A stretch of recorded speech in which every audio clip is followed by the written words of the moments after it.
अस्सलामुअलैकुम, welcome to जियो पाकिस्तान। क्या हाल है आप लोगों का?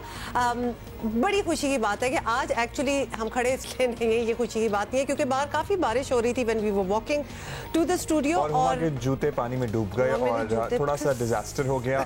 उसके बाद अभी हमने सुखाने के लिए लटका दिए, लटका नहीं दिए, बस मैंने उतार दिए। अच्छा, हुआ ये है कि जनाब मानसून का सीजन चल रहा है और मुल्क के मुख्तलिफ शहरों, मुल्क के मुख्तलिफ इलाकों, तूर और अर्ज में मुख्तलिफ मकामात पर मौसम सुहाना है, बारिश हो रही है, लोग एंजॉय कर रहे हैं, बागों में झूले पड़ गए। नहीं, ऐसा कुछ नहीं हुआ। कुछ ऐसा अब्दुल्ला मतलब दो हाथ आगे ट्राइड गुलगुले, वो जो बारिश में आटे और वो जो पकौड़े टाइप होते हैं लेकिन मीठे पकौड़े होते हैं, गुलगुले। No, I have never. And what do you call them? गुलगुले? हाँ Abdullah, it's just making it up. ऐसी कोई बात नहीं है, वैसे बारिश है। अच्छा, ये लो जनाब, एक तरफ लाहौर है और एक तरफ कराची और हम आपसे कहते हैं कि आप गेस करेंगे कौन सा कौन है, क्योंकि आज तो सब एक ही लग रहा है because the weather is just beautiful. ज्यादा पानी खड़ा होगा वो कराची होगा। ये मेरी रेटरिक थी, मतलब ये सीरियस सवाल नहीं था कि जिसका मुझे जवाब चाहिए। कहने का मतलब ये है कि we are all experiencing the same weather and it's quite stunning. बहुत ही अच्छी हवा, यहाँ कराची में भी बहुत अच्छी हवा चल रही थी। अच्छा, ये रात के मनाजिर भी आपको दिखा रहे हैं कराची के लेफ्ट साइड वाले। So it's been raining all over. अच्छा, बिला वजह रात में अगर बारिश हो जाए और सुबह को अगर सुहाना मौसम हो तो क्यों होता है कि हम इस तरह से फंक्शन हो चुके हैं कि हमारा हलवा पूरी खाने का ऐसे ही मुझे ये देख के दिल चाह रहा है। हमारे दिमागों की प्रोग्रामिंग ऐसी हो गई है कि कहीं बादल नजर आए और हल्की सी फुहार पड़ी, या तो शाम में पकौड़े या फिर दिन में हलवा पूरी। Exactly. I'm so glad you mentioned पकौड़े also, क्योंकि हम सुबह बैठे हुए हैं तो हमें हलवा पूरी याद आ रही है। अगर हम शाम को ये शो कर रहे होते तो हमें पकौड़े और चाय। अच्छा, राइट साइड पे ये इस्लामाबाद के भी कुछ विजुअल्स आपको दिखा रहे हैं, just so you know all across बारिश है और इट्स ब्यूटीफुल, वेरी नाइस। मुझे ऐसा मौसम बहुत अच्छा लगता है। बस उसके बाद का जो आफ्टर माथ होता है ना, जिसमें इस्लामाबाद तो खैर बहुत धुल के खूबसूरत लगना स्टार्ट हो जाता है। कराची का जो हाल होता है उसके बाद, जैसे कि मेरा एक जूता रह गया एक गड़े में, तो वही होता है फिर लोगों के साथ। लोग तो खुद गिर जाते हैं अंदर। इस किस्म की हमने इतने विजुअल्स देखे। बुरा हाल है सड़कों का। अभी तो पिछली ही बारिश के बाद के जो आफ्टर इफेक्ट्स, कल मैं साइकिलिंग पे गया तो मैंने कहा अरे यहाँ तो सड़क होती थी 2 दिन पहले, अब नहीं रही। वो केस और फेस था। फीस नहीं, फेस। अच्छा, फीस तो वकील देखते हैं। I didn't get it. Anyway, अच्छा, did you see Samar Khan by the way? I am so looking forward to talking to her क्योंकि ये क्या एडवेंचर स्पोर्ट्स करती हैं और अकेले मतलब माउंटेन्स में साइकिलिंग हो रही है। आप तो वो टूटी हुई सड़क की साइकिलिंग की बात कर रहे थे, इन्हें देखें कहाँ चढ़ जाती हैं ये। माउंटेन बाइक लेनी पड़ेगी कराची की सड़कों के लिए भी। सड़कों के लिए, सड़कों का हाल वैसे हमारा ऐसा ही है। अच्छा जी, अच्छा शुरू करते हैं और कल की अहम खबर बताएं हम जरा। क्या बिल्कुल जी, आपको बताएं कि ख्वाजा बरादरान की जमानत पर सुप्रीम कोर्ट का फैसला नैब के खिलाफ चार्ज है। यह अदालती फैसला है, सियासी इल्जाम तराशी करार देकर जान नहीं छुड़ाई जा सकती। फैसले ने नैब के जानिबदाराना किरदार, सियासी इंतकाम और इम्तियाजी रवैये पर मोहर लगा दी है। अदालत उस्मा ने मुस्लिम लीग नून के रहनुमाओं ख्वाजा साद रफीक और उनके भाई ख्वाजा सलमान रफीक की जमानत का तफसीली फैसला जारी कर दिया। अदालती फैसला नैब की असलियत जाहिर कर रहा है। आपको बताएं 87 सफ़ात का फैसला जस्टिस मकबूल बाकिर ने तहरीर किया। फैसले में करार दिया गया कि नैब ने कानून की धज्जियां बिखेरी, खुलेआम खिलाफ वर्जी की। कानून और आइन का जायजा लेने के बावजूद ये राज है कि ख्वाजा बरादरान के खिलाफ ये मुकदमा कैसे बनाया गया। फैसले में साफ लिखा गया कि नैब सियासी मुखालफिन का बाजू मोड़ने के लिए इस्तेमाल किया गया है।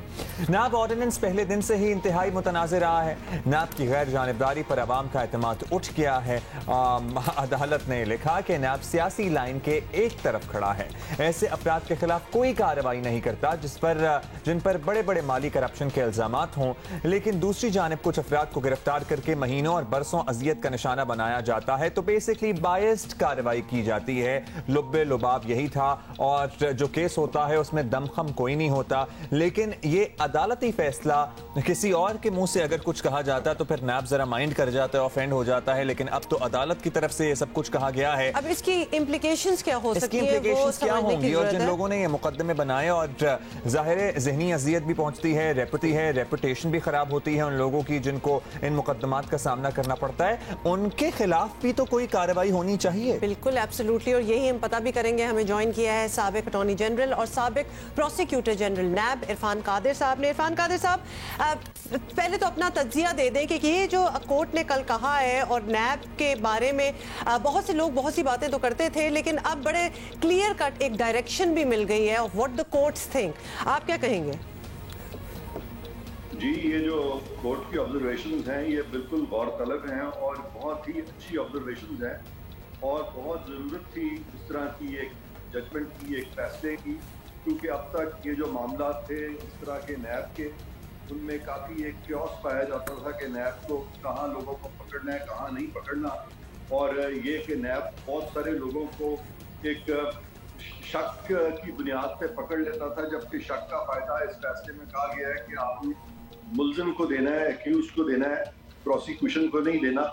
तो इस जजमेंट की बहुत ज़रूरत थी और मैं समझता हूँ कि इससे न सिर्फ के पाकिस्तान की जो दुरुस्त है उसमें एक दुरुस्तगी आएगी, बल्कि हमारे जितनी भी तफ्तीशी इदारे हैं उनके लिए भी एक मसले रहा है कि ये खामखा लोगों की लिबर्टीज कर्टेल ना करें, लोगों को पाबंद सलासल ना करें, और जहाँ बहुत ज़रूरी हो, जहाँ पे कि वाकई किसी ने कोई करप्शन की है और उनके पास ठोस शवाहिद हैं, वहाँ पे तो समझ में आता है, लेकिन वहाँ भी शायद ज़रूरी नहीं है कि आप उसको पकड़ ले, क्योंकि इस फैसले में लिखा हुआ है कि अगर एक शख्स जो है वो इन्वेस्टिगेशन ज्वाइन कर रहा है, क्योंकि ये जो जमानत ली जाती है या ये जो अरेस्ट किया जाता है, अरेस्ट इसलिए किया जाता है ताकि वो इन्वेस्टिगेशन ज्वाइन करे। जब तक किसी को सजा नहीं हो जाती तब तक उसको पाबंदे सलासल रखना जो है वो सुप्रीम कोर्ट के मुताबिक बिल्कुल जायज़ बात नहीं है, और ये बहुत अच्छी इन्होंने ये और ये क्लियर कट अब सामने। अच्छा इरफान साहब, बहुत से ज़ाहिर है और केसेस भी हैं जो इस वक्त नैब में ज़ेर समात हैं, तो क्या ये जो फैसला अब आया है सुप्रीम कोर्ट की तरफ से ये मशअल राह होगा दीगर केसेस जो नैब में ज़ेर इल्तिवा हैं उनके लिए भी?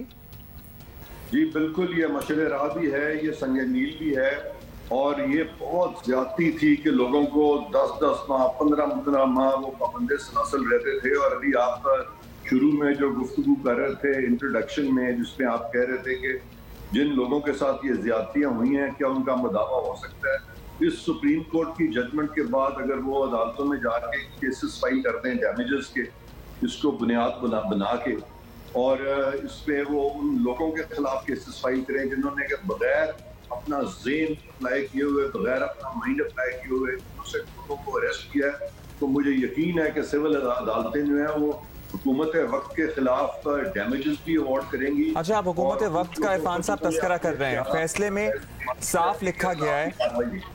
जी इरफान साहब, आप हुकूमत वक्त का तस्करा करें तो फैसले में साफ लिखा गया कि नैब सियासी मुखालिफिन का बाजू मरोड़ने के लिए इस्तेमाल किया गया।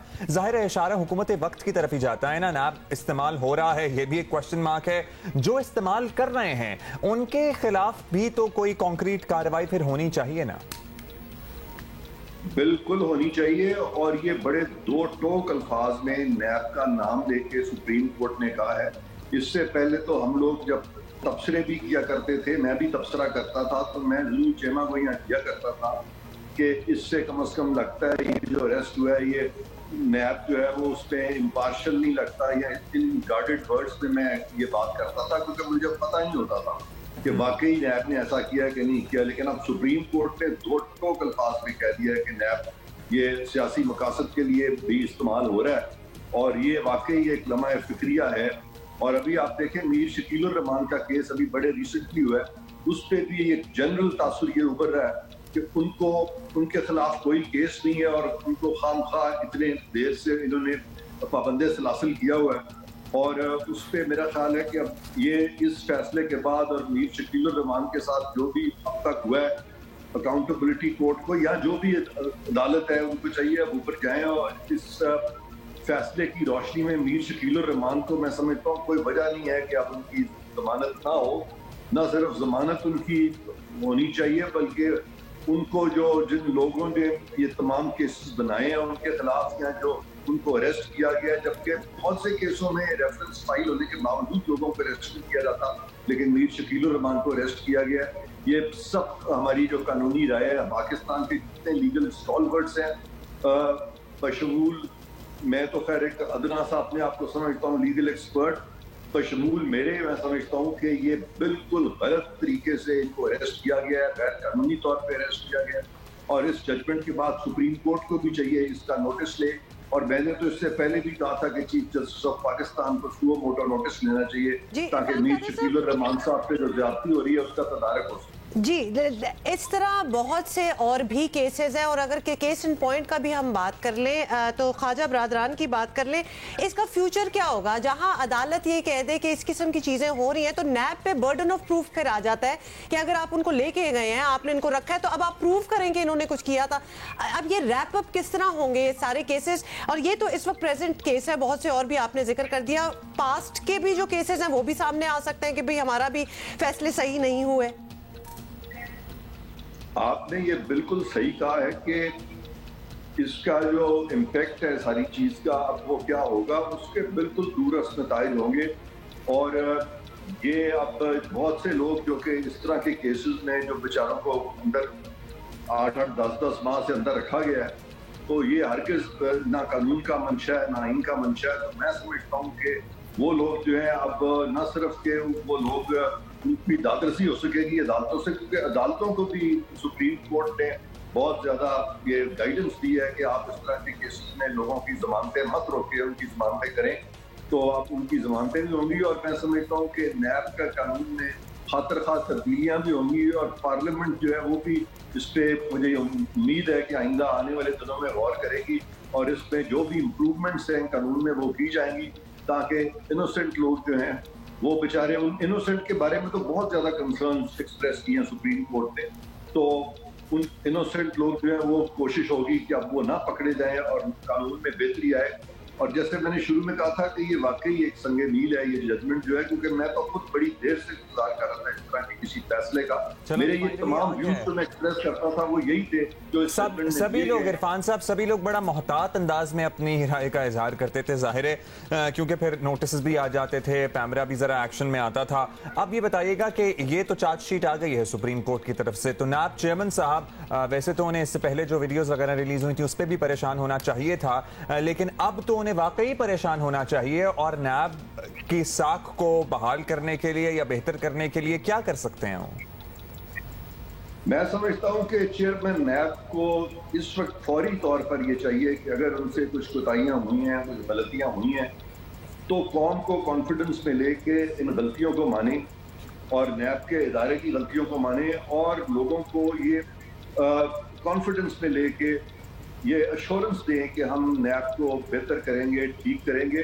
और इसी में अजमत है, अपनी गलती को मानने में अजमत है, ना कि उसको कंटिन्यू और परपेचुएट करने में।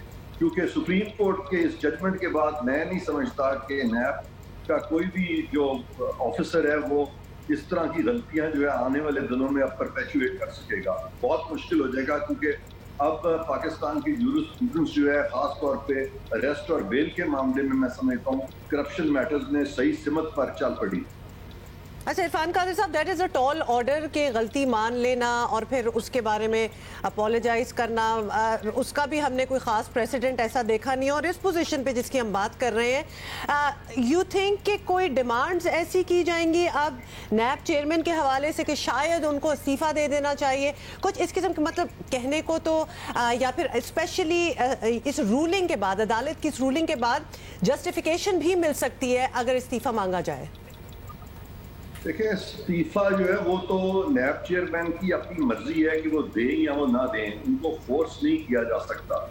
लेकिन नैब का जो सेक्शन 6 है गालिबन चेयरमैन नैब के बारे में, उनके खिलाफ प्रोसीडिंग्स हो सकती हैं मिसकॉन्डक्ट की, और वो अगर सुप्रीम जुडिशल काउंसिल जिस तरह से वो डील करती है, जिन ग्राउंड्स पे किसी जज को सुप्रीम जुडिशल काउंसिल निकाल सकती है, उन्हीं ग्राउंड्स पर चेयरमैन नैब को भी निकाला जा सकता है। और ये अगर किसी ने कोई इस तरह की कंप्लेंट सदर मुमलिकत को डाल दी, तो वो सदर मुमलिकत के लिए बड़ा मुश्किल हो जाएगा उस कंप्लेंट को ब्रश साइड करना, बशर्ते के उस कंप्लेंट में उन तमाम फैसलों का जिक्र हो, उन तमाम केसेस का जिक्र हो जहाँ पे के वाकई ही लोगों से ज्यादतियाँ हुई हैं, और जहाँ पे के नजर आ रहा है तवातर के साथ कि ये नैब जो है ये सियासी अगराज़ और मकासद के लिए इस्तेमाल हो रहा है, तो वहाँ पे कॉन्सिक्वेंसेस चेयरमैन नैब के लिए सीरियस हो सकते हैं। हाँ, अगर चेयरमैन नैब वहाँ पे ये जवाब दे दें और बता दें कि ये कोई जानबूझ के नहीं किया गया, दानिस्ता तौर पे नहीं किया गया, तो फिर उनकी कॉम्पिटेंस पे बात आएगी। और अगर कॉम्पिटेंस उनकी समझा गया कि ये लैकिंग है, तो उस सूरत में भी वो मिसकॉन्डक्ट के मुर्तकिब हो सकते हैं। तो इससे मैं समझता हूँ कि चेयरमैन नैब की जो पोजीशन है इस वक्त वो बहुत ज़्यादा तशवीशनाक वल्नरेबल हो चुकी है फॉर द टाइम बीइंग।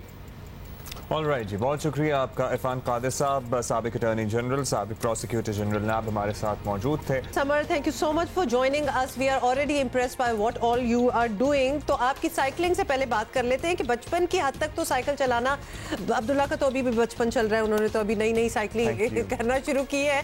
तो ये शौक तक तो ठीक है, लेकिन फिर आपने सोचा कि इस शौक की बिना पे हम दुनिया की सैर कर लेते हैं। तो कैसे हुआ ये सब? साइकिलिंग या माउंटेन बाइकिंग का मुझे शौक इसलिए हुआ क्योंकि मुझे पहाड़ बहुत पसंद थे शुरू से ही, और साइकिलिंग एक ऐसा जरिया था जिसमें मैं पहाड़ों को एक्सप्लोर कर सकती थी। एक ये बहुत इन्वायरमेंटल फ्रेंडली राइड भी है, दूसरा ये कि आपको फ्यूल की जरूरत नहीं होती, ना आप शोर करते हैं ना आप इन्वायरमेंट डैमेज करते हैं। तो एज एन एथलीट मेरे लिए बहुत ज़्यादा एक्सेसिबल चीज़ ये थी कि मेरे पास क्योंकि इतने बड़े स्पॉन्सर्स और फाइनेंसेस भी नहीं थे कि मैं इतना ज़्यादा फ्यूल डलवाऊँ और हर जगह जाऊँ, तो साइकिल बहुत आसान था मेरे लिए। मुझे खुद ही राइड करना था, उसको खुद ही लेके जाना था जहाँ पे मुझे जाना है। और दूसरे की साइकिल से ना तो सिर्फ मैं पर्सनली फिजिकली बहुत ज़्यादा स्ट्रेंथन हुई हूँ, बल्कि मेंटली बहुत ज़्यादा मैंने मजबूती मुझ में आई है, मेरी पर्सनैलिटी में बहुत चेंज आया, और मैंने साइकिलिंग के साथ साथ बहुत कुछ सीखा। वंडरफुल समर, एक तो एनवायरमेंटली जो आपने कहा ना, बड़ी इफेक्टिव राइड है और माहौल को नुकसान नहीं pहुंचाती है। हमें ये सोच भी बड़ी आपकी अच्छी लग रही है कि you are responsible in that area too. अब बताइएगा कि आम तौर पर लड़कियों का रुझान इस तरह साइकिलिंग की तरफ नहीं होता, बस हॉबी के तौर पर बस हॉबी के तौर पर लेती है। माउंटेन बाइकर मैंने तो उससे पहले नहीं देखी है। ऑलराइट, चलें ठीक है, I will change my statement, ठीक है, आई स्टैंड करेक्टेड। लेकिन आम तौर पर आपको पता है हमारी ओवरऑल बस शौक की हद तक ये होता है, कोई प्रोफेशनली इसको आगे परस्यू नहीं करता, तो या तो उनकी हौसला शिकनी होती है, हौसला नहीं मिलता, जैसे कि मे बी बॉयज को एट टाइम्स इनकरेज करते हैं ना पेरेंट्स। तो आपके साथ क्या हालात रहे? यहाँ तक पहुंचना बड़ी बात है, तो हम ये जानना चाहते हैं कि who was your support system? मेरा ताल्लुक किसी एक पश्तून फैमिली से है, तो जब हमारे फैमिली में कोई भी स्पोर्ट्स में से नहीं आया, मैं पहली ऐसी लड़की थी जो स्पोर्ट्स करना चाह रही थी, वो भी प्रोफेशनली। तो मुझे अपने घर वालों को मनाना, स्पेशली वालदा को मनाना बहुत चैलेंजिंग था, क्योंकि उनके बहुत सारे सवालात थे, उनके बहुत सारे खदशात थे कि मैं अगर अकेले सफर करूंगी तो मैं क्या पता कि खुदा न से किडनैप हो जाऊँ, मैं अकेले कैसे रहूंगी घर से इतना दूर, मैं कभी ट्रैवल भी नहीं किया। और अगर मैं इसको प्रोफेशनली लेके चलती हूँ तो मैं साइकिलिंग में फ्यूचर क्या होगा, मैं इससे क्या करियर बना पाऊंगी। तो इन सारे चीज़ों को मुझे उनसे डिस्कस करना पड़ा, उन्हें समझाना पड़ा, उन्हें बताना पड़ा कि इनसे मुझे क्या फ़ायदे होंगे पर्सनली, इनसे मैं अपनी कंट्री को कैसे सर्व कर सकती हूँ या लोगों को कैसे इंस्पायर कर सकती हूँ। At the same time career के बारे में मैं खुद भी श्योर नहीं थी, क्योंकि मुझे नजर आ रहा था कि हाँ, स्पोर्ट्स से जो भी लोग आ रहे हैं, खेल रहे हैं, उनको मंथली सैलरी तो मिल नहीं रही, ना कोई खास फैसिलिटीज हैं। हम सभी स्पोर्ट्स में ग्रो कर रहे हैं, इट्स इनिशियल स्टेज।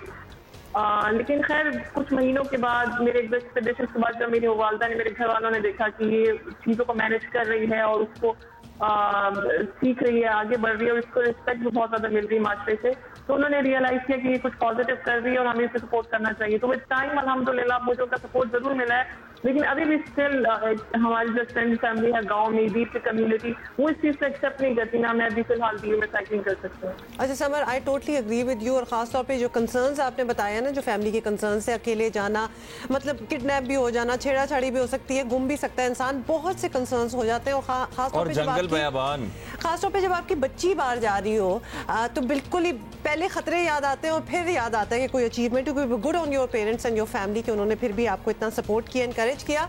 तो आपकी तरह और भी ऑब्वियसली लड़कियां हैं बहुत सी जो ऐसे स्पोर्ट्स में आना चाहती हैं, मैदान में आना चाहती हैं, अपना नाम बनाना चाहती हैं, लेकिन उनके सामने मुश्किलात बहुत होती हैं। तो आपका उन लड़कियों को क्या मशवरा होगा, something that you learn from experience? मैं उनको यही मशवरा दूंगी कि स्पोर्ट्स में नो डाउट मुश्किलात हैं। अभी हम पाकिस्तान में तो पूरी जितनी भी होल स्पोर्ट्स इंडस्ट्री वो आगे बढ़ रही है। हमारे पास sports coaches, sports mentors, sports marketing agencies, sports lawyers, sports doctors, कुछ भी स्पोर्ट्स ब्रांड्स लोकल पाकिस्तान के फिलहाल नहीं है, डेवलप हो रहे हैं। लेकिन अगर आप स्पोर्ट्स में आना चाहते हैं, आपको बहुत मेहनत करनी पड़ेगी, आपको ट्रेनिंग अपनी खुद करनी पड़ेगी, आपको न्यूट्रिशन अपना खुद प्लान करना पड़ेगा। लेकिन कुछ सालों बाद आप अपनी आइडेंटिटी बना पाएंगे, आप में बहुत ज्यादा पॉजिटिव चेंजेस आएंगे। You will be a leader not only in play ground बल्कि बियॉन्ड प्ले ग्राउंड। आप बहुत सारी लड़कियों को इंस्पायर कर पाएंगी और इसी तरीके से पाकिस्तानी लड़कियां आगे आएंगी और इंटरनेशनली पाकिस्तान की नुमाइंदगी कर पाएंगी। Basically Samar, you are saying that you have to pave the way yourself. तो बहुत सी चीजें ट्रेनिंग खुद प्लान करें, न्यूट्रिशन अपनी खुद प्लान करें, जिस तरह समर बता भी रही हैं। And she is so right, क्योंकि इनके कहने से एकदम ख्याल आया कि वाकई हमारे पास वो स्पोर्ट्स ब्रांडिंग नहीं है। स्पोर्ट्स की अपने एवेन्यूज़ होते हैं, अपने डॉक्टर्स होती हैं, अपने बहुत सी चीज़ें होती हैं जो कि बिल्कुल स्पोर्ट्स की फील्ड में होती हैं, जो हमारे यहाँ में कोई कामयाबी हासिल कर लें, हम रेसलिंग में कर लें, हम समर की तरह लड़कियों को ले लें, माउंटेन बाइकिंग करें, हमारे यहाँ वैसे स्पॉन्सरशिप ही हासिल नहीं हो पाती एक्सेप्ट क्रिकेट स्पोर्ट्स को, हॉकी तक को नहीं अब हो पाती। सो वो स्पॉन्सर वाला एलिमेंट हो गया या फिर इंकरेजमेंट वाला एलिमेंट हो गया या प्रॉपर ट्रेनिंग सेशंस और हुकूमती सतह पे सपोर्ट की अभी भी बहुत ज्यादा कमी है। स्नूकर, क्रिकेट तो है ही है, कितनी चीजें हैं, हॉकी, टेनिस में आप देख लें, असम को भी देख लें, मतलब हम बड़े अच्छे लेवल्स पर रह चुके हैं। कुछ स्पोर्ट्स में तो वर्ल्ड चैंपियंस हैं हम, तो लिहाजा अभी भी इस फील्ड को ना फरोग दिया जाए, स्पॉन्सर्स बीच में ना आए, बिग ब्रांड्स शुड कम इन, तो ये चीज को बहुत उठाना चाहिए। चूंकि आप हमारे मुल्क में वजीर आजम भी एक खिलाड़ी रह चुके हैं, तो हम ये एक्सपेक्ट करेंगे कि आप समर खान जैसी लड़कियों को जरा मदद फराहम करें, उनको सपोर्ट दें और अपनी जो फेडरेशंस हैं इनसे कहें कि पर्टिकुलरली लड़कियों को इनकरेज करें, क्योंकि हमारी लड़कियों में बहुत पोटेंशियल और बहुत हैं ऐसी लड़कियां, बहुत बच्चियां हैं। समर इज वन एग्जांपल, लेकिन देयर आर सो मेनी। तो डेफिनेटली ये एक पूरी एक फील्ड बननी चाहिए। अच्छा जी, मूविंग ऑन, हम आपको बताएं कि ऑपोजिशन जमातें ईद के बाद हुकूमत के खिलाफ जोरदार मुहिम चलाने की तैयारी कर रही हैं और ईद के फौरी बाद ऑल पार्टीज कॉन्फ्रेंस होगी। पहले भी ऐसी कोशिशें हुई जो बेनतीजा रही। मुस्लिम लीग नून और पीपल्स पार्टी ने हुकूमत से छुटकारा पाने के लिए सियासी राब्ते बढ़ाने और मुश्तरका जद्दोजहद करने पर इत्तफाक किया है। दोनों जमातों के रहनुमाओं की मुलाकात बिलावल हाउस लाहौर में हुई। ऑपोजिशन रहनुमाओं ने कहा ईद से पहले होमवर्क मुकम्मल कर लेंगे और ईद के बाद लीडरशिप की सतह पर एपीसी होगी। ये तय हुआ कि एक जॉइंट अपोजिशन कोऑर्डिनेशन कमेटी बनाई जाए, ये एक मुश्तरका हिकमत अमली तय करे, एजेंडा तय करे और उसके बाद ईद के फ़ौरन बाद ऑल पार्टीज़ कॉन्फ्रेंस क़यादत के लेवल पे हो। आप जो कहते हैं कि तहरीक अब चलाएंगे, हम अपनी सियासत के लिए अवाम की ज़िंदगी से नहीं खेल सकते। ऑपोजिशन मिलकर इंशाअल्लाह ताला आप देखेंगे बहुत अपना दबाव बढ़ाएगी। ऑपोजिशन की एपीसी के ऐलान पर हुकूमत तंज और तनकीद के निश्तर बरसा रही है। क्या कहा गया ये भी सुन लीजिए। ये जो एपीसी वगैरह है इसका कोई प्रॉब्लम नहीं है गवर्नमेंट को। फजलुर रहमान साहब जो है, मुझे उम्मीद है हलवा लेके जाएंगे वहाँ पे और सारे बैठेंगे। हलवे के ऊपर जो मीटिंग होगी वो कितनी इफेक्टिव होगी, लिहाजा ये ऑल पार्टीज कॉन्फ्रेंस नहीं है, ऑल पार्टी हलवा ग्रुप पार्टी है और ये अपना खाएं शाएं आराम करें, हुकूमत को इससे कोई प्रॉब्लम नहीं। और आपको बताएं कि हुकूमत तो एक तरफ, गुज़िश्ता दिनों हमारे ही शो में JUI के रहनुमा हाफिज हुसैन अहमद ने भी ऑपोजिशन की सबसे बड़ी जमात से शिकवा किया था।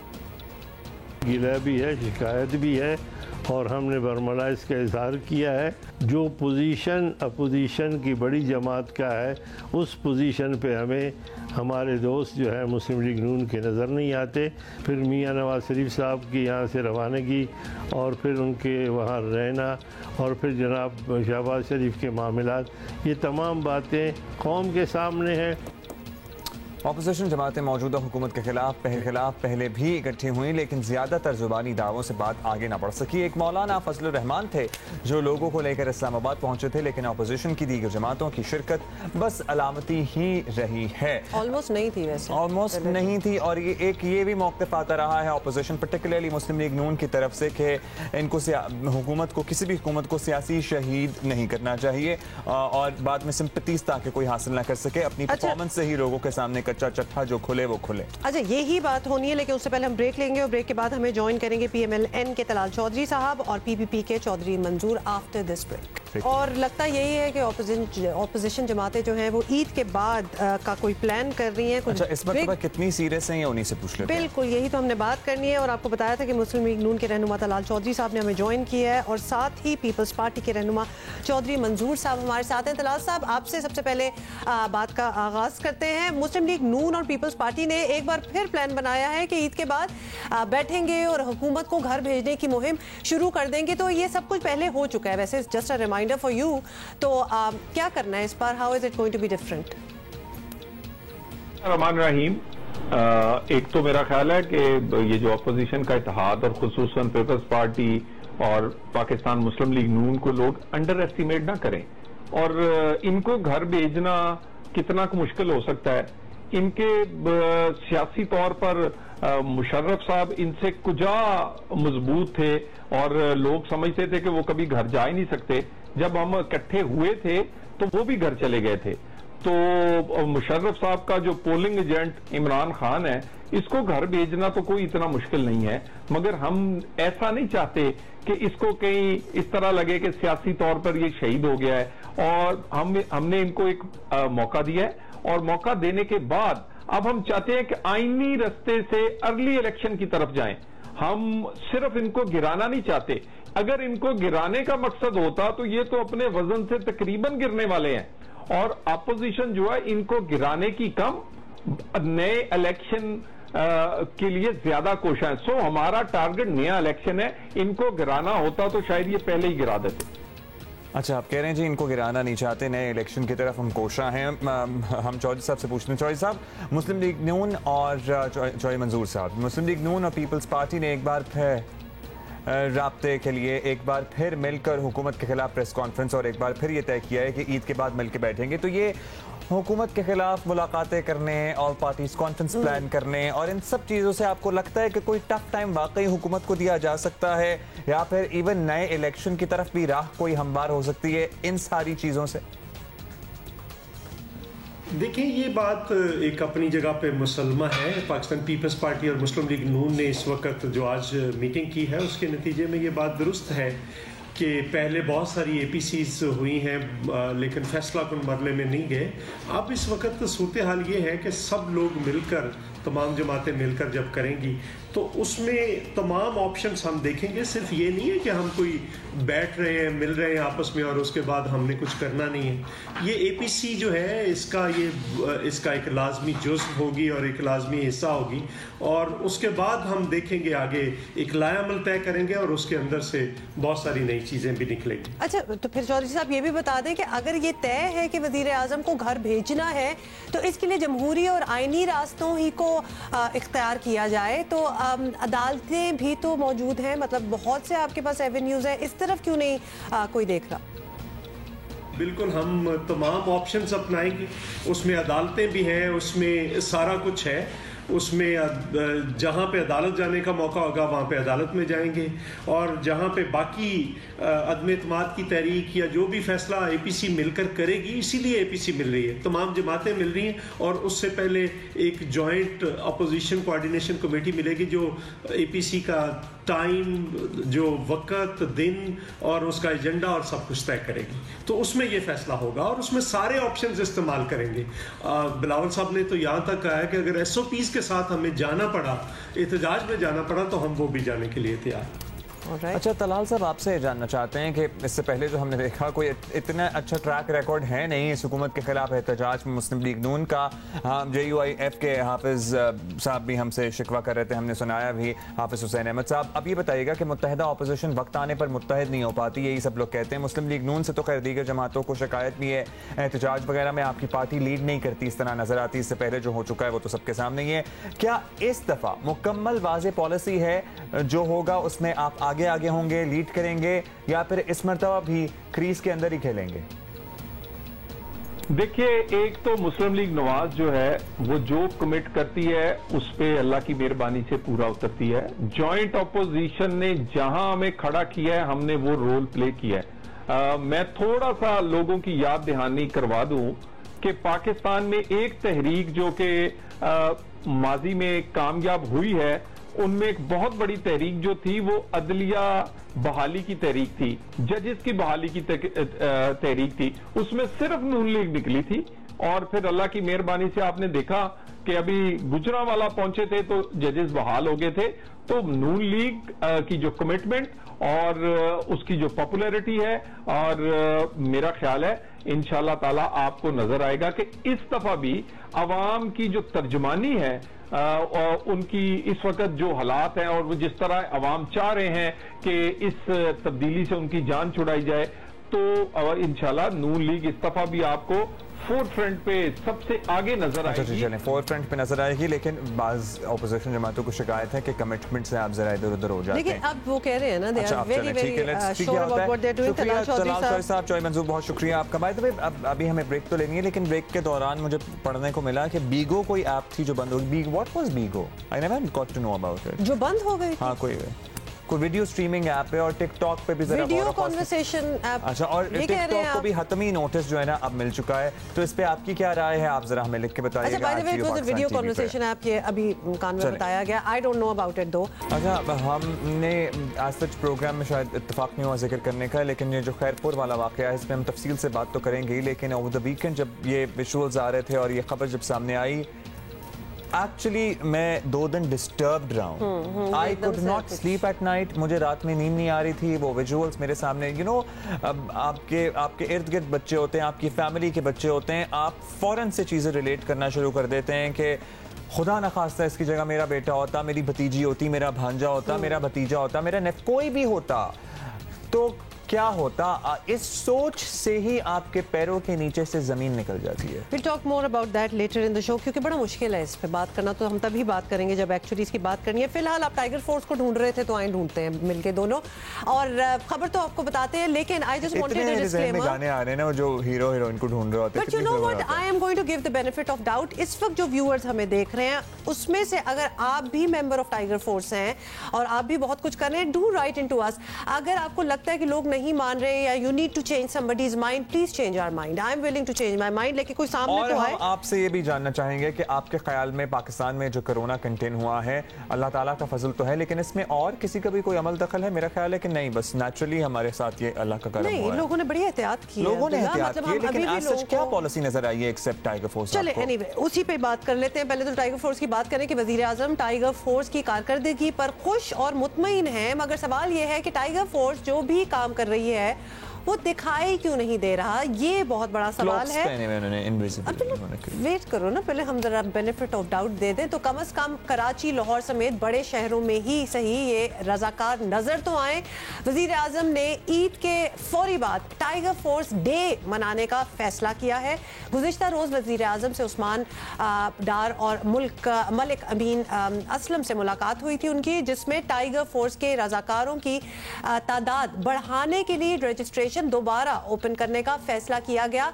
और मुलाकात में इस बात का फैसला भी हुआ कि नौजवान रजाकार मॉनसून प्लांटेशन के दौरान 1 करोड़ दरख्त भी लगाएंगे। टाइगर फोर्स करेगी ना? अब आप क्यों कंफ्यूज कर रहे हैं? मैं कंफ्यूज इसलिए थी क्योंकि, अच्छा चलें पहले ये सुन लें। उन इलाकों के अंदर जिनको हमें लॉकडाउन करना पड़ेगा, ये वो लोग होंगे जो वहां खाना पीना पहुंचाएंगे, बुनियादी ज़रूरियात की चीज़ें पहुंचाएंगे। ये वो लोग होंगे जो लोगों को बताएंगे कि सेल्फ क्वारंटीन क्या होती है। एक बड़ी ज़बरदस्त अपॉर्चुनिटी भी आपके लिए कि आप हमेशा के लिए अपने हल्के को सिक्योर कर लें। अगर आपने लीडरशिप दिखा दी, हल्के में आप पॉलिटिशियंस इमर्ज कर देंगे, जिस तरह गवर्नमेंट ऊपर जा सकती है और इसी में नीचे भी आ सकती है। अच्छा जी, टाइगर फोर्स की तारीफें भी हो रही हैं और इसके ज़िम्मे नए काम भी लगाए जा रहे हैं, और इसी के तनाजुर में एक दिन मनाने का भी फैसला किया गया है।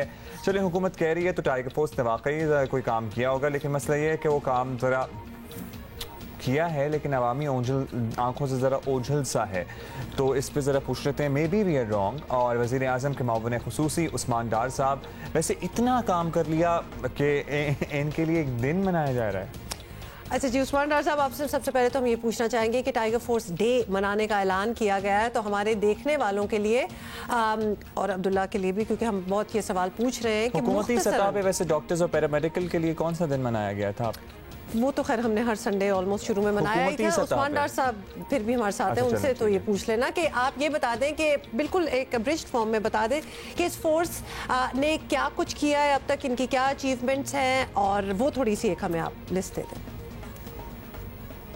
देखिए, 10 लाख से ज़्यादा पाकिस्तान के बहादुर नौजवान टाइगर फोर्स का हिस्सा बने और तकरीबन गुज़श्ता 4 माह में 3.5 लाख से ज़्यादा पाकिस्तान भर से नौजवानों ने जिम्मेदारियां संभाली। सबसे ज़्यादा एहसास मैनेजमेंट सेंटर में इन्होंने मैनेजमेंट के फ़राइज़ अंजाम दिए, फिर यूटिलिटी स्टोर्स के ऊपर सोशल डिस्टेंसिंग पे और जिन अशिया पे हमने सब्सिडी दी उनको इंश्योर किया कि वो यूटिलिटी स्टोर्स में आम शहरियों के लिए अवेलेबल हैं, दस्तयाब हैं कि नहीं।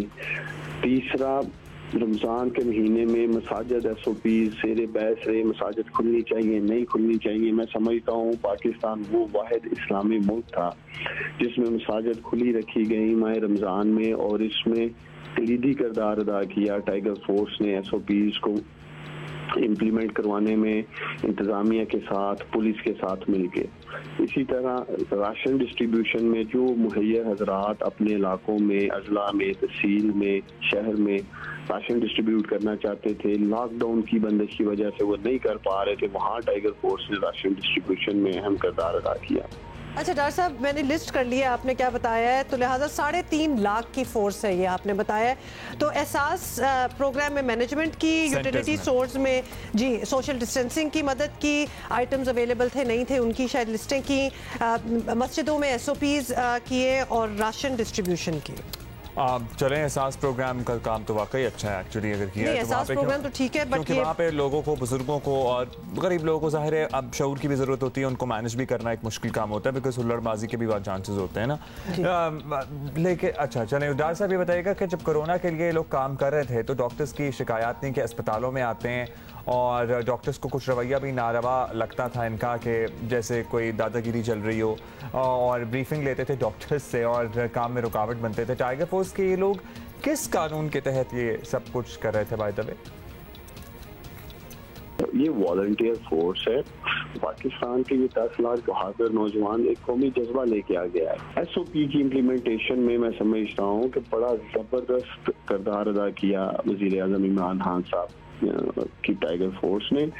और जब आप SOP इम्प्लीमेंटेशन की तरफ जाते हैं तो वहाँ ऑफ कोर्स अगर टाइमिंग की पाबंदी की बात की जा रही है और उसके लिए टाइगर फोर्स एडमिनिस्ट्रेशन के साथ मिलकर काम कर रही है, तो उस रिस्पांस में इक्का दुक्का वाक़यात आ सकते हैं कि टाइगर फोर्स से कहीं कोई तकलामी हुई हो। जहाँ तक आप डॉक्टर्स की बात कर रहे हैं, मेरे नोटिस में सच कहीं कोई ऐसा वाक़या नहीं आया हॉस्पिटल में या डॉक्टर्स के साथ किसी सतह पे भी टाइगर फोर्स के नौजवानों ने कोई बदअखलाक़ी की हो, बदतमीजी से बात की हो। और मैं आपको यकीन दिलाता हूँ कि पाकिस्तान के ये बहादुर नौजवान एक कौमी जज्बा लेके आगे आए हैं। पूरी कौम को इन पे फ़ख्र है, हमें इन पे फ़ख्र होना चाहिए। बगैर किसी मुआवजे के, बगैर किसी तनख्वाह के, बगैर किसी लालच के ये लोग गुज़श्ता 4 माह से मुल्क की खिदमत कर रहे हैं। डॉक्टर साहब वी एग्री विद यू, बिल्कुल फ़ख्र होना चाहिए हमें अपने नौजवानों पे, whether they are a part of Tiger Force और नॉट इज़ अनदर स्टोरी। क्योंकि काम तो पिछले कुछ महीनों में बहुत कुछ किया है यंगस्टर्स ने, ख़ास तौर पे जहां लोगों को एहसास दिलाना कि ये कोविड क्या चीज़ है और किससे इससे बचना है, तो उसमें नौजवानों ने बड़ा काम किया है। Whether they were a part of this force और नॉट। फाइनली आप ये बता दें कि अगर ये फोर्स इतना काम कर रही है जितना आप कह रहे हैं, लेकिन इसकी कोई कानूनी हैसियत नहीं है, तो ये मुस्तकबिल में एक मसला भी तो बन सकता है। मतलब आप फोर्सी करें कि क्या क्या हो सकता है। तो अगर इस फोर्स को अब हमारे साथ रहना है तो इसे कानूनी शक्ल दे दें, फिर आप इसको असेंबली से कानून पास करवा लें। इसके लिए कुछ ऐसा सोचा है आपने? वॉलंटियर वर्क को कानूनी शक्ल देने की जरूरत नहीं है, ना ये कोई मुआवजा ले रहे हैं, ना ये कोई तनख्वाह ले रहे हैं, ना इनको कोई ऐसा हम जॉब्स ऑफर कर रहे हैं। जो भी नौजवान अपनी ख्वाहिश से रज़ाकाराना तौर पर 1 घंटा या 1 दिन या 1 हफ्ता या 1 माह मुल्क की खिदमत करना चाहता है, तो मैं समझता हूँ हमें इनके जज्बे की कदर करनी चाहिए, हमें इन पर फ़ख्र होना चाहिए। और कहीं भी दुनिया भर में वॉलंटियर वर्क के लिए कानून साजी नहीं की जाती है। ये सिर्फ और सिर्फ पाकिस्तान में अपोजिशन के असाब पर टाइगर फोर्स सवार हो चुकी है, और उसकी एक ही वजह है कि वो देख रहे हैं पाकिस्तान के ये बहादुर 10 लाख से ज्यादा नौजवान वज़ीर आज़म की कॉल पर मुल्क की खिदमत के लिए आगे आए हैं। बहुत बहुत शुक्रिया उस्मान डार साहब। डेफिनेटली मतलब फ़ख्र तो होना चाहिए। We just wanted to know more about what they can do. शायद आपकी भी नॉलेज में इतना ना हो, so we are going to invite all the Tiger Force people जो वॉलंटियर्स हैं, जो हमें देख रहे हैं और बहुत अच्छा काम कर रहे हैं, हमें कोई शक नहीं है, लेकिन एटलीस्ट बताएं तो सही कि कर क्या रहे हैं। तो if you have videos, photographs, what ever you, आपका पास हमारा ट्विटर हैंडल है, शो पे आप भेज दें। जियो पाकिस्तान जियो पाकिस्तान टीवी। और at the same time Huma, हमें लगता है कि टाइगर फोर्स को अगर वज़ीर आज़म साहब ये सोच रहे हैं कि उन्हें इनकरेज करना चाहिए, डॉक्टर साहब ये सोच रहे हैं इनकरेज करना चाहिए, तो करें। लेकिन मुझे अभी भी ये लगता है कि हमने उस तरह से अपने मेडिकल सर्विस प्रोवाइड करने वाले लोगों को सेलिब्रेट नहीं किया जिस तरह पेंडेमिक में पूरी दुनिया ने इनको सेलिब्रेट किया है कि जगह जगह इनको नहीं उस तरह से इनकरेजमेंट मिली। एक दो बार हमने चीजें देखी हैं, कुछ इवेंट्स हुए हैं। हमारा अपना इनिशिएटिव था, वो जो संडे को या फ्राइडे को हम झंडे लहराते थे, इट वाज जियोज इनिशिएटिव, और एज सच सरकारी सतह पे बाकायदा ऐलान करके कब डॉक्टर्स और पैरामेडिकल स्टाफ के लिए एक दिन मनाया गया हो। मेरा ख्याल है वज़ीर आज़म साहब को खुसूसी तौर पर इसका एहतमाम करना चाहिए। तो देयर इज अ सजेशन, ये हम आपको सजेशन दे रहे हैं। अभी भी जो लोग इसमें शहीद हो गए हैं फ्रंट लाइन पे ये जंग लड़ते हुए, उनको भी खिराज तहसीन पेश करने के लिए उनकी फैमिलीज को बुलाएं, उन्हें इनामात दें, उनको तमगात दें, उनको ऑनर करें। हाँ बिल्कुल। अच्छा जी, मूविंग ऑन, ये हमारी सजेशन थी by the way, we would love it अगर हुकूमत ये करे तो क्या ही बात हो। मूविंग ऑन, चूंकि आप वो किसकी बात कर रहे थे, खैर ऐप का नाम याद नहीं है, लेकिन जैसे ऐप का नाम याद है और जिस पे पाबंदी भी लगी है उसकी भी बात कर लेते हैं। पबजी के बाद अब टिकटॉक पर भी पाबंदी लगवाने की कोशिशें तेज हो रही हैं। मोबाइल ऐप की बंदिश मसले का हल है या कुछ और? एक सेहतमंद बहस होनी चाहिए इस पे कि इसको बंद भी करना चाहिए कि नहीं बंद करना चाहिए। टिकटॉक पर मुकम्मल पाबंदी के मुतालबे की करारदाद पंजाब असेंबली में जमा कराई गई और करारदाद में कहा गया कि पाकिस्तान में टिकटॉक वीडियो के जरिए बेहयाई फैलाई जा रही है, ये कहा जा रहा है उसमें। अच्छा, नई नस्ल की तबाही को तबाही की तरफ धकेला जा रहा है। टिकटॉक वीडियोस को ब्लैकमेलिंग के लिए भी इस्तेमाल किया जा रहा है। कई अफराद इस वजह से लुक़मा अजल बन चुके हैं। गुज़श्ता दिनों लाहौर हाई कोर्ट में टिकटॉक पर फौरी पाबंदी भी मुतफरक दरख्वास्त दायर की गई थी। PTA इससे पहले पबजी गेम पर पाबंदी लगा चुकी है, वैसे उसके तो मैं सरासर खिलाफ था। गुज़श्ता रोज़ वफाकी वज़ीर साइंस और टेक्नोलॉजी फवाद चौधरी ने पबजी गेम पर पाबंदी की मुखालफत की। अपनी ट्वीट में वफाकी वज़ीर ने कहा कि ऐसे रवैयों से टेक्नोलॉजी इंडस्ट्री तबाह हो जाएगी। हम ऐसे फैसलों का माशी नुकसान बर्दाश्त नहीं कर सकते। गेमिंग इंडस्ट्री की हम बात कर रहे हैं या इवन टिकटॉक की हम बात कर लें, it is a huge industry. People are having monetary benefits out of TikTok as well. और PUBG की तो गेम डेवलपमेंट बकायदा डिग्रीज हैं जो पाकिस्तान के स्कूल में पढ़ाई जा रही हैं। एक और चीज जिसको मैं, क्योंकि I want to link it to what we were talking earlier, कि अगर हम बात कर रहे हैं टाइगर फोर्स की, वो भी तो नौजवान लोग हैं और इतने रिस्पॉन्सिबल हैं अपेरेंटली और इतना अच्छा काम कर रहे हैं, तो थोड़ा सा टिकटॉक भी कर लें तो इसमें क्या बुराई है। मतलब एक जगह आप उन्हीं नौजवानों को आरे लगाने की कोशिश कर रहे हैं कि जी बहुत रिस्पॉन्सिबल है, बहुत अच्छे हैं, तो कोई रिलीफ भी देना उनको। Why take away everything from them कि जी पबजी पे भी बैन कर दो, टिकटॉक पे भी। ये वही नौजवान हैं, उनको भी they have to go on with the work. For us, Huma, we would like to hear from her actually उनके क्या तासुरात हैं, because she is a TikTok star, we are not. Hareem, thank you for joining us. Hareem, आपकी TikTok ज़ाहिर है बड़ी मशहूर हैं और आपने इसी से मकबूलियत हासिल की। अब बात हो रही है कि इस एप्लीकेशन पर पाबंदी लगाई जाए, तो इसके मुतालिक आपका पर्सनल ओपिनियन क्या है? क्योंकि आप ओपिनियन मेकर्स से भी बहुत दोस्ती वगैरह आपकी रही है ना, तो इसलिए पूछ रहे हैं। जैसे अगर बात की जाए फेम की, मकबूलियत की, पब्लिसिटी की, तो ये टिकटॉक ही है जिससे मुझे पब्लिसिटी मिली, फेम मिला, मकबूलियत मिली।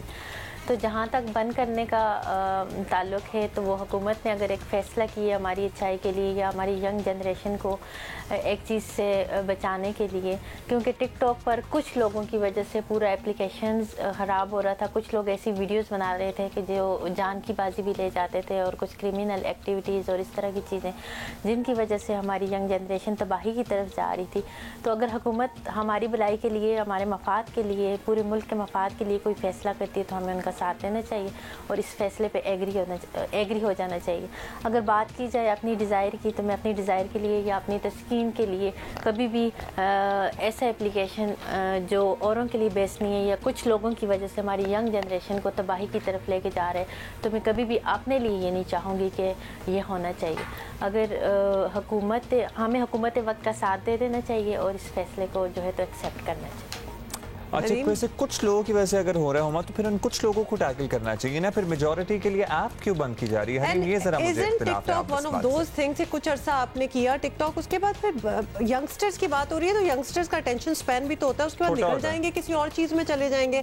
अच्छा हरीम, आपसे पूछना चाहती हूँ कि टिकटॉक पर एक एतराज़ ऑब्वियसली, और आपने मेंशन भी कर दिया, ये है कि मौजूद कंटेंट बहुत ही काबिल एतराज़ हो जाता है और नौजवान नस्ल इससे मुतासिर हो रही है। एक्चुअली अगर मुतनाज़ किसी किसी चीज़ को बनाना हो तो वो तो व्हाट्सएप पे भी आप काफ़ी कुछ कर सकते हैं, तो why only this app? Anyway, आपकी राय क्या है इस बारे में? अच्छे बुरे लोग हर जगह ही होते हैं। ये हमारे अपने तक होते हैं, हमारी तरबियत पर होते हैं, हमारी तालीम पर होते हैं कि हम किसी भी ऐप को या किसी भी एप्लीकेशंस को कैसे यूज़ करते हैं। बिल्कुल ये करेक्ट है और ये हकीकत है कि टिकटॉक पर कुछ लोगों की वजह से जो बेहयाई को तरवीज दे रहे हैं, जो इस तरह की वीडियोज़ बना रही हैं जो काबिल एतराज़ हैं, जो इस तरह की वीडियोज़ बना रहे हैं जो फैमिली के साथ देखी नहीं जाती और जो हमारे माशरे को, हमारी यंग जनरेशन को जो है बुराई की तरफ लेके जा रही हैं, कुछ लोगों की वजह से, ये कह सकते हैं आप। और मेजॉरिटी मेरे ख्याल में ऐसे लोगों की है जो टिकटॉक पर आके वल्गर चीज़ों को तरवीज़ दे रहे हैं, जो टिकटॉक पर आके बेहयाई को प्रमोट कर रहे हैं। तो मतलब अगर देखा जाए तो मोस्टली लोग यही कर रहे हैं। वैसे मुझे बड़ा एतराज़ है कि हमारी सारी यंग जनरेशन को ही रिस्पॉन्सिबल बना दो कि जी बुराई की तरफ लेके जाने। बहुत बड़े बड़े लोग भी बहुत यही काम सर अंजाम दे रहे हैं, तो why should there blame be on the young generation? जब भी ही कोई टेक्नोलॉजिकल एडवांसमेंट की बात आती थी या कोई भी चेंज आता था, शुरू में लोग फेसबुक के बारे में भी यही कहते थे, इंटरनेट के बारे में ये कहते थे, कंप्यूटर के बारे में ये कहते थे, कंप्यूटर से बेहयाई फैल रही है, भी नहीं आने दिया जाता था। तो हरीम, आप फाइनली आप ये बता दें कि आप उन लोगों में शामिल हैं जो पाकिस्तान में टिकटॉक के इब्तदाई दिनों से ही बहुत इसमें एक्टिव थे और मकबूल भी हुए। कुछ अरसे से आप इतनी एक्टिव नज़र आ नहीं रही हैं, एटलीस्ट जब से हमने कभी कभी स्क्रॉल करना शुरू किया आपकी टिकटॉक्स बड़ी कम होती हैं, तो आप कहाँ मसरूफ़ हैं? टिकटॉक को फेमस करने वाली, टिकटॉक को टीवी पे लेके आने वाली और टिकटॉक का नाम उजागर करने वाली मैं ही हूँ, अल्हम्दुलिल्लाह। मेरी ही वजह से टिकटॉक जो है वो मकबूल हुआ, इसमें किसी किस्म का कोई शक नहीं और इस पर सब एग्री भी हैं और सबको पता भी है। आप न्यूज़ वाले बेहतर जानते हैं कि जितना टिकटॉक को मैंने हर घर घर पहुँचा है, मतलब इस जितना शोर और जितना शराबा या जितना आप कह सकते हैं वो मेरी वजह से हुआ है, तो किसी और स्टार की वजह से नहीं हुआ। नो डाउट कि टिकटॉक पर बहुत अच्छे मुझसे अच्छे क्रिएटर हैं जिनकी फ़ैन फॉलोइंग मुझसे बहुत ज़्यादा है, बहुत अच्छे क्रिएटर हैं, मुझसे बहुत बेस्ट वीडियोस बनाते हैं और टिकटॉक पर ही कुछ ऐसे लोग हैं जो जिनकी फ़ैन मैं खुद हूँ।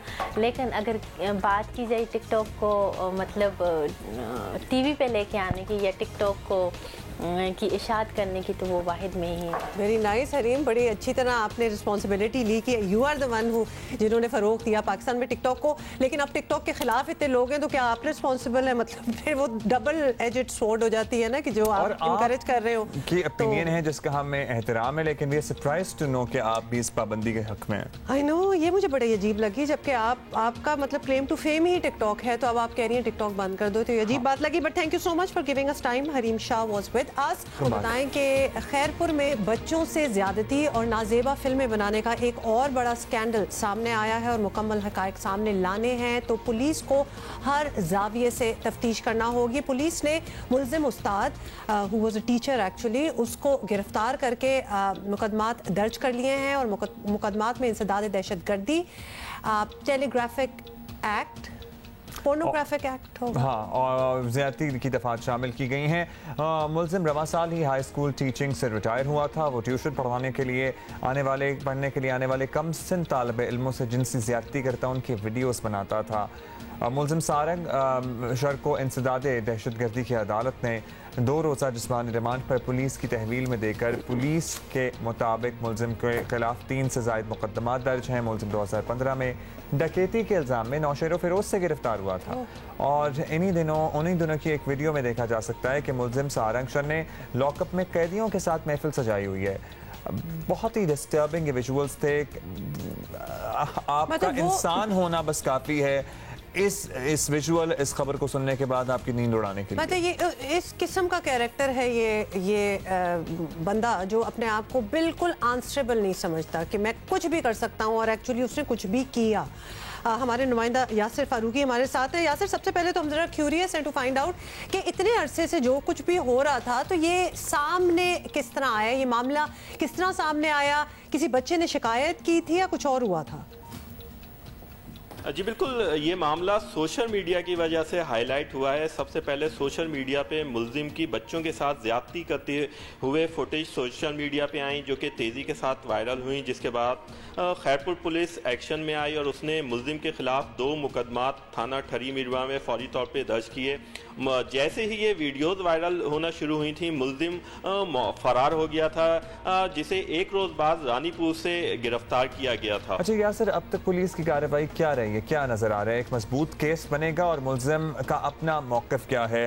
क्योंकि सभी इस वक्त तो यही चाहते हैं कि इसको इबरतनाक सजा मिले। फांसी, ऐसी चीज़ों की फांसी होनी चाहिए। अंगेज तौर पर यह बात सामने आई है कि मुल्जिम जो अपनी वीडियोस बनाता था, वो खुद इन वीडियोस के ज़रिए ब्लैकमेल होता चला आ रहा था। उसने ये बयान दिया है कि ठरी मीरवा का एक मुकामी शख्स इन वीडियोस के ज़रिए उसे ब्लैकमेल कर रहा था, जिसे पुलिस ने 2 रोज़ कबल उस मुकामी शख्स को भी गिरफ्तार कर लिया है और वो इस वक्त पुलिस की तहवील में है। उससे भी इस हवाले से मज़ीद तफ्तीश की जा रही है और उसे भी आज मुल्जिम सालंग शल के हमरा इंसदाद दहशत गर्दी की अदालत में पेश करके मज़ीद रिमांड की उसके लिए इस्तदा की जाएगी, ताकि मज़ीद इन दोनों से इस हवाले से तफ्तीश की जा सके। अच्छा यासर, बड़ी इम्यूनिटी से ये इतने सालों से जो कुछ कर रहा था वो तो सब कुछ सामने ही आ रहा है, और बच्चों की एक ऐसी वीडियोस बनाने वाले मामले में इस चीज़ का इम्कान हमेशा रहता है कि ये शख्स अकेला नहीं है, इसके साथ कोई और भी लोग हैं, कोई ग्रुप है जो ये काम कर रहा है। तो क्या इस एक शख्स के अलावा पुलिस